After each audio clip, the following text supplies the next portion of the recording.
Alhamdulillah wa syukrulillah wassalatu wassalamu ala rasulillah wala hawla wala quwwata illa billah wa asyhadu an la ilaha illallah wahdahu la syarikalah wa asyhadu anna muhammadan abduhu wa rasuluh. Amma ba'd, faqala Allah Ta'ala fi kitabihil karim, a'udzu billahi minasyaitonir rajim, ya ayyuhalladzina amanu taqullaha haqqa tuqatih wa la tamutunna illa wa antum muslimun. Wa qala Rasulullah sallallahu alaihi wasallam, ittaqillaha haitsu ma kunta wa ati'is sayyi'atal hasanata tamhuha wa khaliqin nas bi khuluqin hasan. Puji dan syukur kita panjatkan kepada Allah Subhanahu wa taala karena selepas Idul Fitri Allah masih memberi kesempatan kepada kita untuk memakmurkan masjid kembali di antaranya dengan sholat berjamaah, kemudian berzikir kepada Allah dengan mengaji dan mengkaji ilmunya, untuk mendapatkan perlindungan dari Allah Subhanahu wa taala. Pertama, dari kesesatan, tidak menyesatkan orang atau tidak disesatkan oleh orang lain. Yang kedua, dari kebinasaan, tidak mencelakakan orang lain atau dicelakakan oleh orang lain. Yang ketiga, dengan hadir di majelis ilmu, insya Allah kita akan mendapatkan perlindungan dari kezaliman. Kita tidak akan berbuat zalim kepada orang lain, dan insya Allah kita tidak akan dizalimi oleh orang lain. Dan yang keempat, kita akan dilindungi Allah dari kebodohan. Kita tidak akan membodohi oleh orang lain, dan kita tidak akan dibodohi oleh orang lain. Itulah doa yang kita mohonkan kepada Allah setiap kita mau hadir di majelis ilmu atau ketika kita keluar rumah, untuk melakukan berbagai macam aktivitas. Allahumma inni a'udzubika an azilla au udhalla au azilla au uzalla au azlima au udlama au ajhala au yujhala alayya. Di samping juga ada Allahumma ij'al fi qalbi nuran dan lain sebagainya.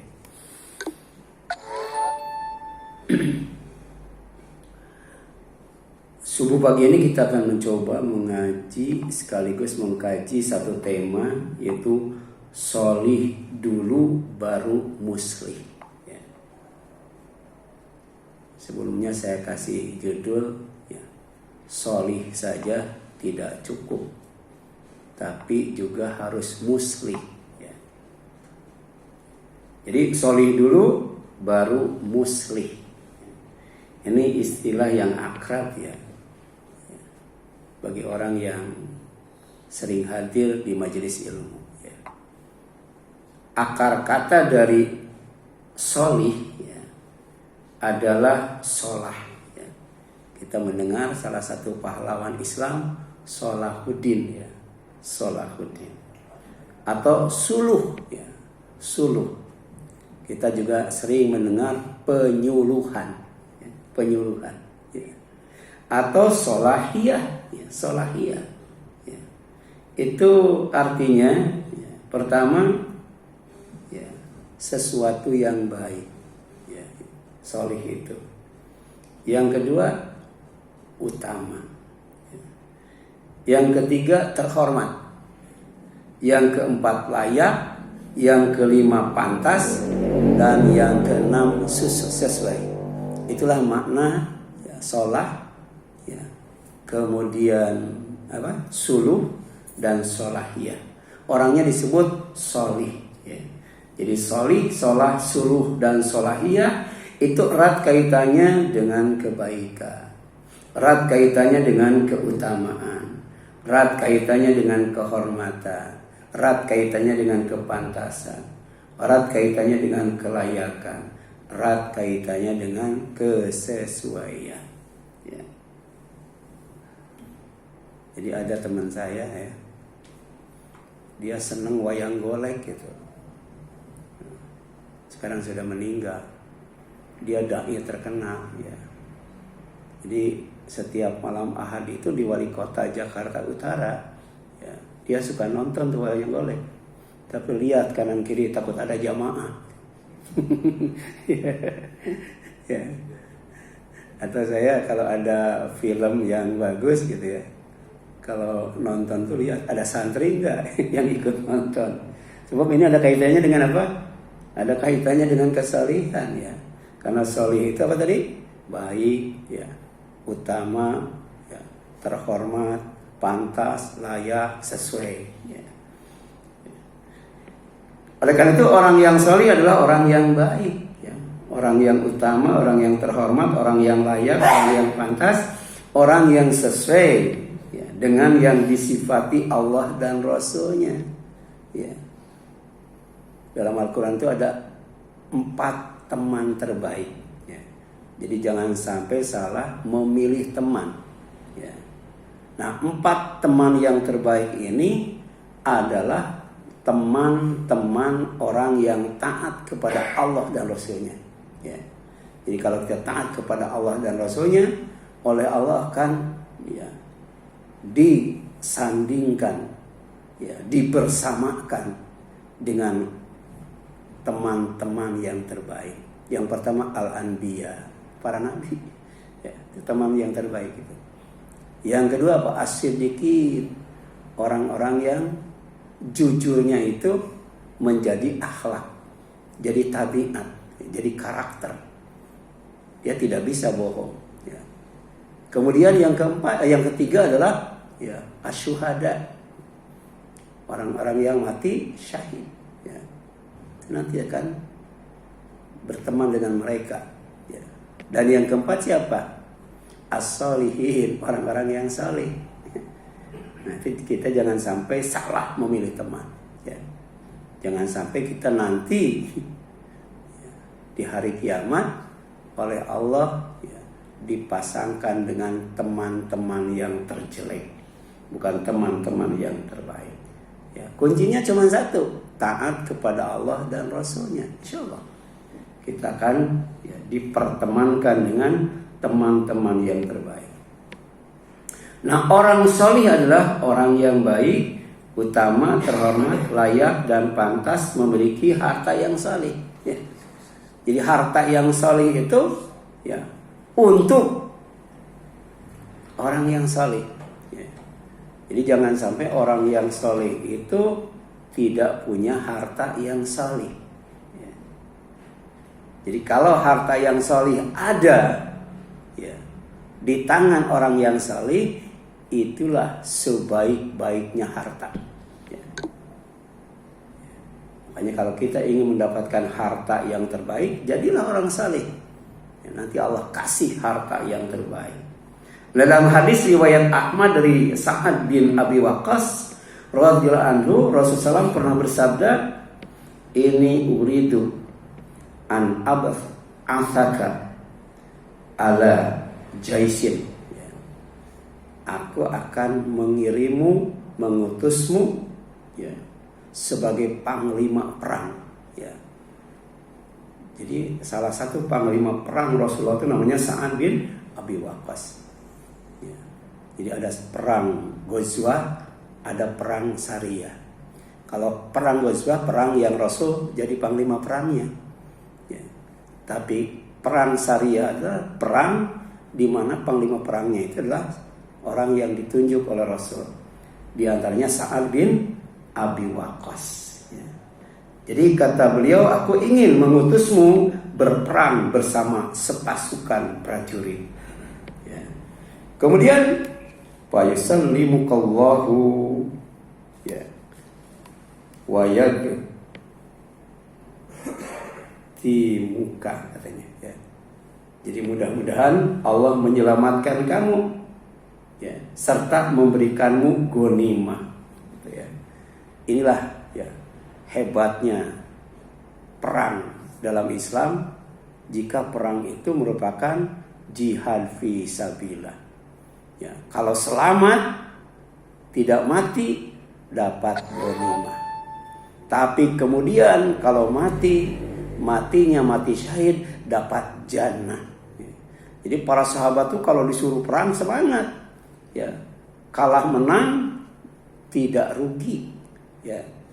Jadi menang dapat ghanimah, kalah mati syahid dapat jannah.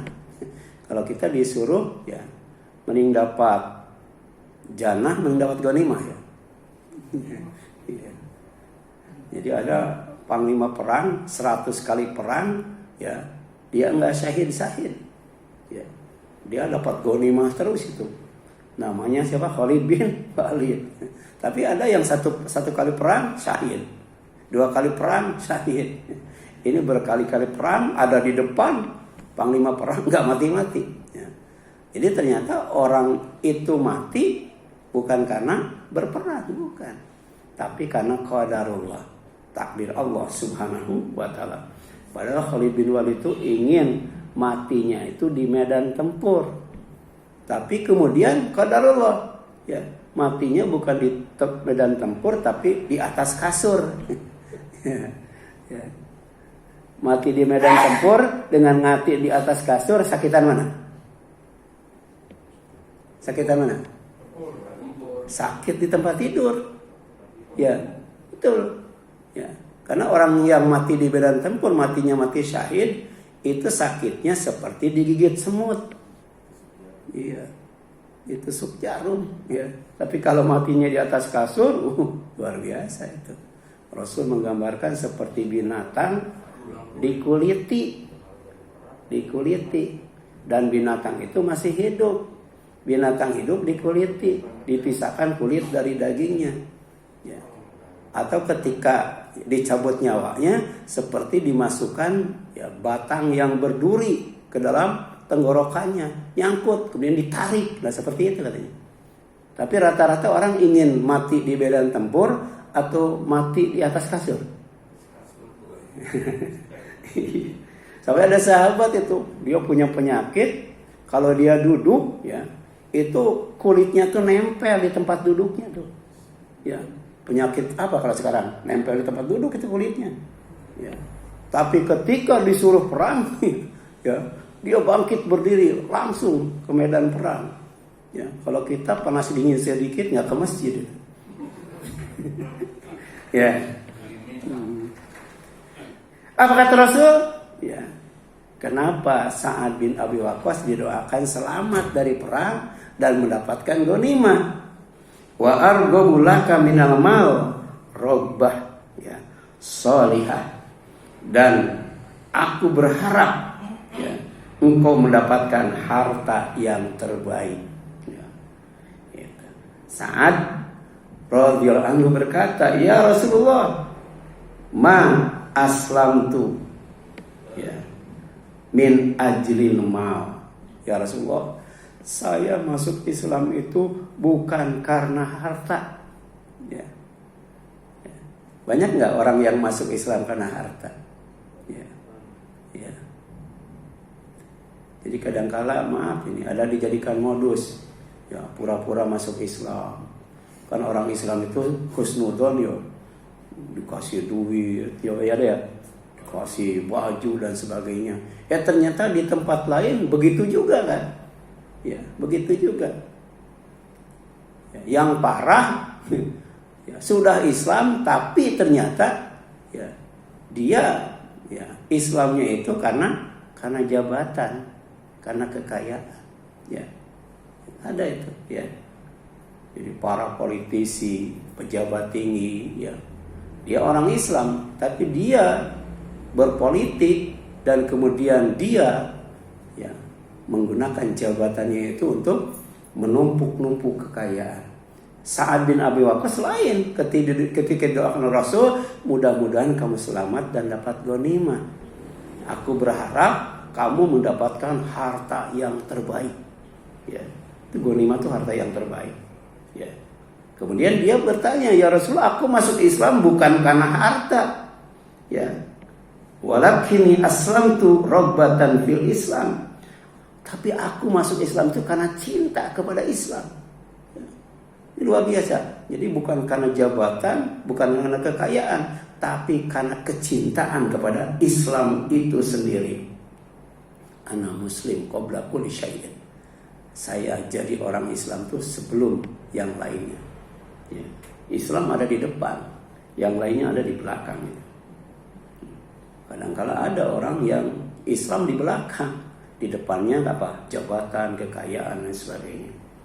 Wa an aku nama Rasulullah SAW, dan aku masuk Islam karena aku ingin bersama Rasulullah.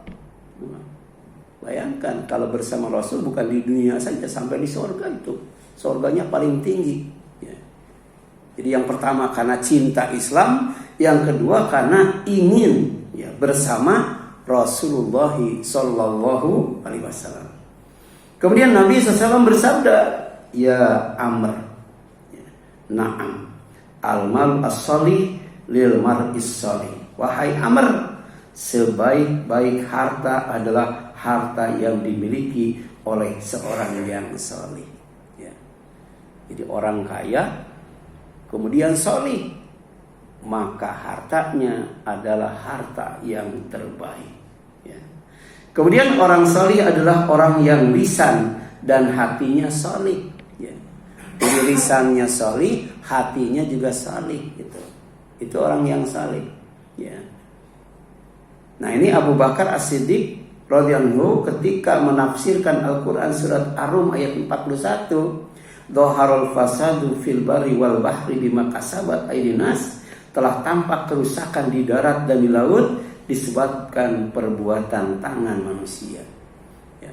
Jadi bumi ini rusak karena manusia. Ya. Bukan karena alam itu sendiri, ya, tapi karena manusia, ulah tangan manusia. Kemudian Abu Bakar berkata, al-barru yang dimaksud dengan daratan itu adalah huwal lisan, adalah lisan. Ya. Jadi gara-gara lisan, ya, bumi ini bisa rusak gitu. Ya. Kemudian wal bahru, sedangkan yang dikatakan lautan itu huwal qalbu, adalah hati. Jadi kalau manusia lisannya sudah rusak, hatinya sudah rusak, maka dunia ini juga rusak itu. Ya, rusak itu. Ya, sekarang lisan sudah rusak nggak tuh lisan tuh? Ya, banyak fitnah, kebohongan, hoak dan sebagainya. Nah, termasuk juga hatinya ya. Ya. Saya sedih itu ketika ada yang nge-share video, isinya itu adalah ya jamaah haji yang semuanya bencong itu, bencong, gitu, waria, dia bangga itu mengupload videonya itu, semuanya waria. Udah dapat belum? Udah kan, saya kirim tuh ke Babuta, pokoknya ke grup saya kirim itu. Jadi mereka terang-terangan, ya,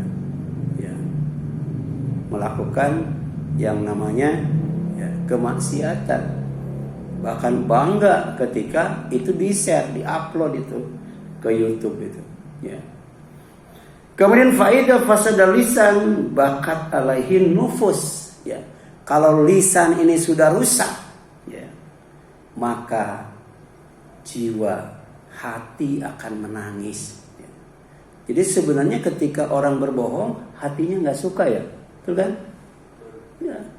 Ketika mendengar fitnah, hatinya tuh sedih itu, menangis itu. Ya.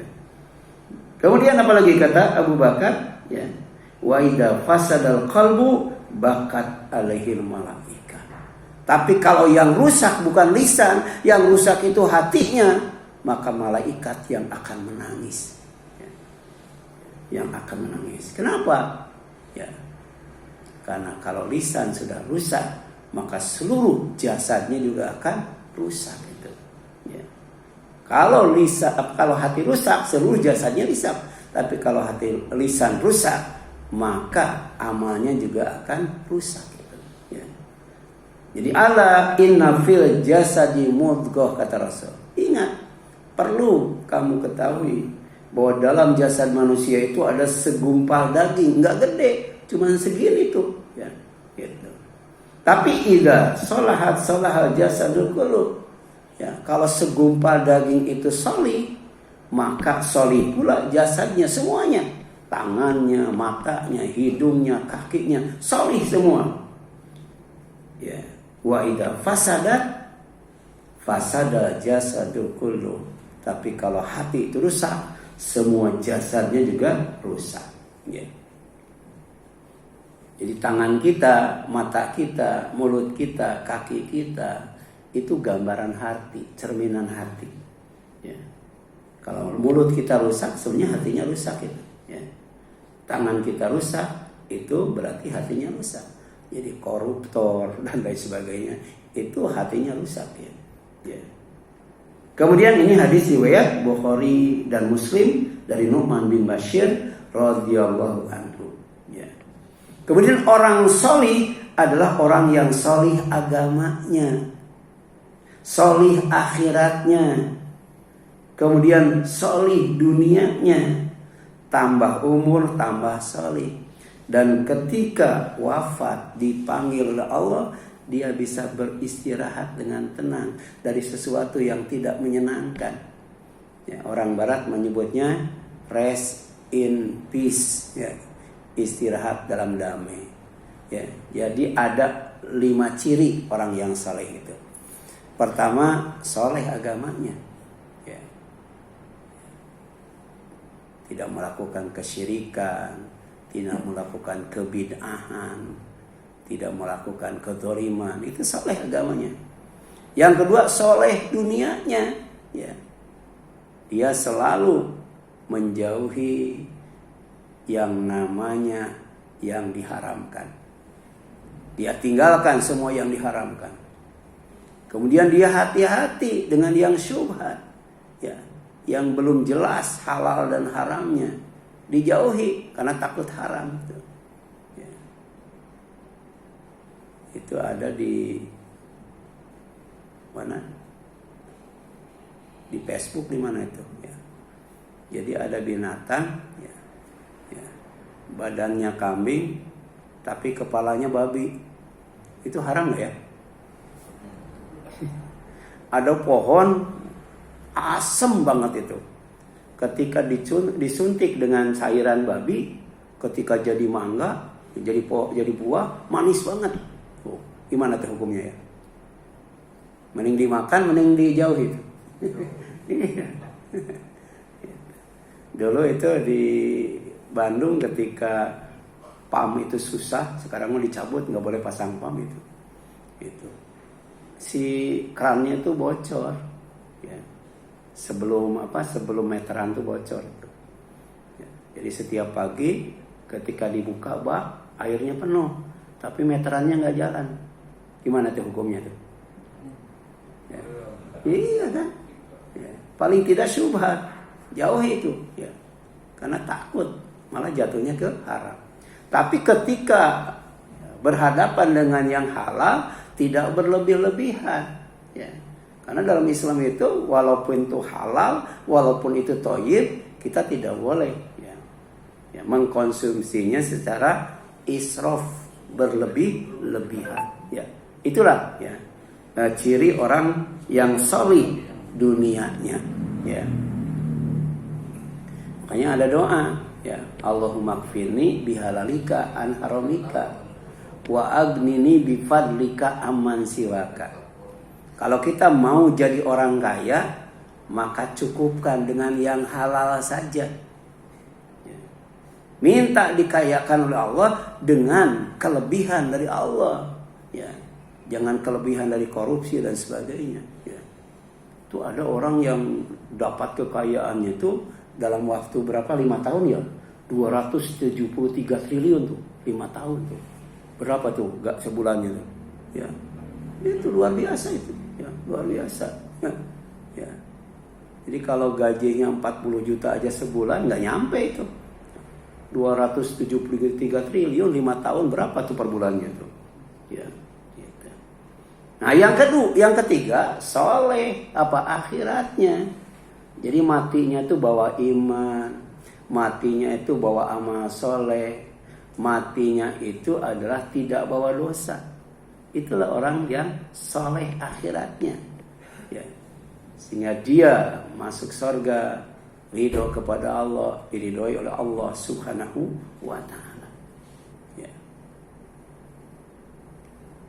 Kan ada doa ya, Allahumma ahyini ala sunnati nabiyika wa tawaffani ala millatihi wa a'idni min mudhillatil fitan. Ya Allah, hidupkan aku di atas sunnah nabimu, jangan sampai hidup tidak nyunah itu. Yang kedua, matikan aku di atas agamanya, mati husnul khotimah sebagai orang Islam. Wala tamutunna illa wa antum muslim. Dan yang ketiga, lindungi aku dari berbagai macam fitnah yang membuat aku sesat, membuat aku celaka, membuat aku binasa, bahkan membuat aku masuk neraka. Ini doa singkat tapi padat itu. Ya. Baca. Ya. Baik ketika sholat, dalam sujud, atau di luar sholat setelah kita beramal soleh. Kemudian yang keempat ya, adalah tambah umur, tambah soleh. Ya. Ya. Tambah umur, tambah rajin ke masjid, tambah rajin hadir di majelis ilmu, tambah rajin berbagi kebaikan, ya. Tambah sering memasukkan infak ke kotak amal. Apalagi waktu subuh didoakan oleh malaikat. Ya. Kemudian yang kelima, orang yang saleh itu ketika diwafatkan oleh Allah SWT, dia tidak bertemu lagi dengan sesuatu yang tidak menyenangkan. Tidak akan merasakan mati lagi, tidak akan merasakan sakit lagi, tidak akan merasakan tua lagi, tidak akan merasakan capek lagi, ya. Ini rata-rata capek ya, itu kan buktinya kakinya selonjor itu. Capek. Di surga nggak bakal ada yang selonjor itu, nggak ada ya. Capek, lelah, letih ya. Tapi capek kita kalau digunakan untuk ibadah dan amal soleh luar biasa pahalanya. Capek tapi tetap ke masjid, capek tapi tetap ngaji. Ya. Banyak orang yang sehat segar nggak capek, nggak ngaji, nggak ke masjid. Nah itu ya rugi itu. Rugi dunia akhirat ya. Jadi tidak dan dapat istirahat dari yang tidak menyenangkan saat dijemput ya, kematian. Jadi kematian itu akan menjemput kita. Nggak tahu sudah sampai di mana tuh ya. Ya, sudah dekat atau masih jauh ya kematian kan? Oh, kena macet ya. Kemarin Idul Fitri kan ada juga ya, dijemputnya tuh pas Idul Fitri. Menjelang Ramadan itu yang tabrakan beruntun di Halim itu kan. Nah, itu dijemput kematian. Ya. Nah, ketika dijemput kematian kita dalam keadaan Islam. Ya. Makanya ada doanya tuh. Minta disolehkan agama, minta disolehkan dunia, minta disolehkan akhirat. Ya. Minta ya ketika dipanjangkan umur digunakan untuk melakukan kesolehan, dan ketika diwafatkan istirahat ya dengan tenang. Ya. Allahumma aslih li dini alladzi huwa ismatu amri. Ya Allah, salihkanlah agamaku sebagai benteng atau ismah urusanku. Wa aslih li dunyaya allati fiha ma'ashi. Salihkan ya, duniaku yang menjadi tempat kehidupanku. Wa aslih li akhirati allati fiha ma'adi. Salihkanlah akhiratku yang menjadi tempat kembaliku. Waj'alil hayata ziyadatan li fi kulli khair. Jadikanlah kehidupan ini mempunyai nilai tambah bagiku dalam segala kebaikan. Waj'alil mauta rahatan li min kulli syarrin. Dan jadikanlah kematianku sebagai istirahatku dari segala keburukan. Ini hadis Muslim dari Abu Hurairah. Jadi saya sering ya, doa ini sering saya sisipkan di setiap tulisan yang saya kirim, baik kepada perorangan atau kepada grup ya. Mudah-mudahan ini sering kan saya kirim. Udah pada hafal nggak nih? Ya, baca tuh. Ini belum saya kirim ya, kalau nggak salah sudah dikirim kan? soleh dulu baru muslih, sudah ya. Nah itu doanya penting banget ya. Tadi ada Allahumma ahyini ala sunnati nabiyika ya. Itu supaya kita mati dalam keadaan Islam, hidup di atas sunnah Rasul, dan dilindungi dari berbagai macam fitnah. Nah ini minta disolehkan dari 3 perkara, soleh agama, soleh dunia, dan soleh akhirat, supaya ketika kita bertambah umur, bertambah baik, dan ketika mati kita bisa istirahat dengan tenang dari sesuatu yang tidak menyenangkan. Wallahu a'lam. Silakan.